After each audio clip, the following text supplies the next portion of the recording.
Tune craft music theory for exams में आप सभी का स्वागत है। तो ये जो हमारी नई सीरीज है, इसमें हम भारतीय संगीत को बिल्कुल शून्य से यानी बेसिक से एडवांस लेवल तक समझेंगे। ये बीपीएससी, टीआरई और संगीत से जुड़ी बाकी सभी परीक्षाओं के लिए बहुत ही उपयोगी होने वाली है। आज हमारा पहला अध्याय है जिसमें हम संगीत और ललित कलाओं की बिल्कुल बुनियादी बातों को जानेंगे।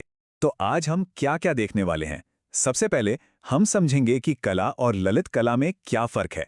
फिर हम ललित कला के अलग अलग प्रकारों को देखेंगे। इसके बाद हम इस बात पर चर्चा करेंगे कि संगीत को एक संपूर्ण कला क्यों माना जाता है। और हाँ, सबसे आखिर में हम परीक्षा के लिहाज से जो भी जरूरी बातें हैं उनको भी हाईलाइट करेंगे। चलिए अपने पहले टॉपिक से शुरुआत करते हैं, जो है कला और ललित कला। यहाँ हम कला का असल मतलब क्या है और इसे कैसे बांटा गया है, ये समझने की कोशिश करेंगे।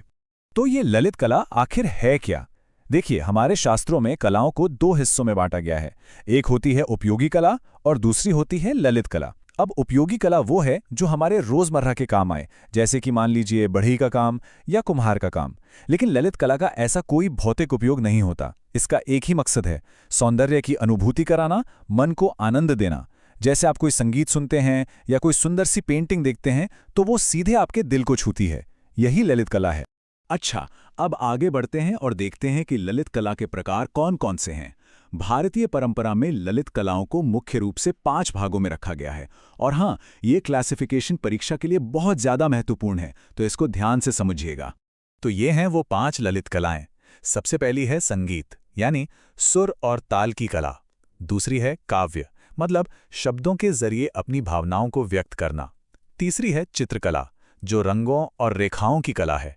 चौथी है मूर्ति कला, जिसमें पत्थर या किसी धातु को तराश कर रूप दिया जाता है।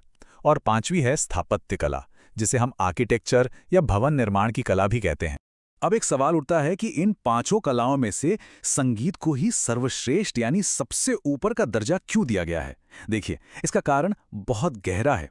बाकी कलाओं जैसे चित्रकला या मूर्ति कला को देखने और समझने के लिए हमें आंखों की और बुद्धि की जरूरत पड़ती है।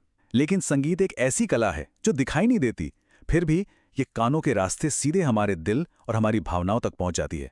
इसका असर सबसे ज्यादा गहरा होता है। अब एक और बहुत दिलचस्प बात समझते हैं कि संगीत को संपूर्ण कला या अ कंप्लीट आर्ट क्यों कहा जाता है। ऐसा इसलिए है क्योंकि संगीत सिर्फ गाना गाने तक ही सीमित नहीं है, बल्कि इसके अंदर 3 अलग अलग कलाएं शामिल हैं जो मिलकर इसे पूरा बनाती हैं। संगीत के ये 3 अंग हैं: गायन, वादन और नृत्य। गायन का मतलब हुआ गले से आवाज के जरिए अपनी भावनाओं को व्यक्त करना। वादन का मतलब हुआ किसी इंस्ट्रूमेंट जैसे सितार, तबला या बांसुरी से धुन निकालना।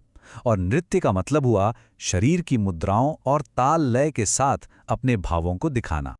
और यह बात हमारे प्राचीन ग्रंथ संगीत रत्नाकर में भी साफ साफ लिखी है। उसमें एक श्लोक है, गीतम वाद्यम तथा नृत्यम त्रयम संगीत मुच्यते।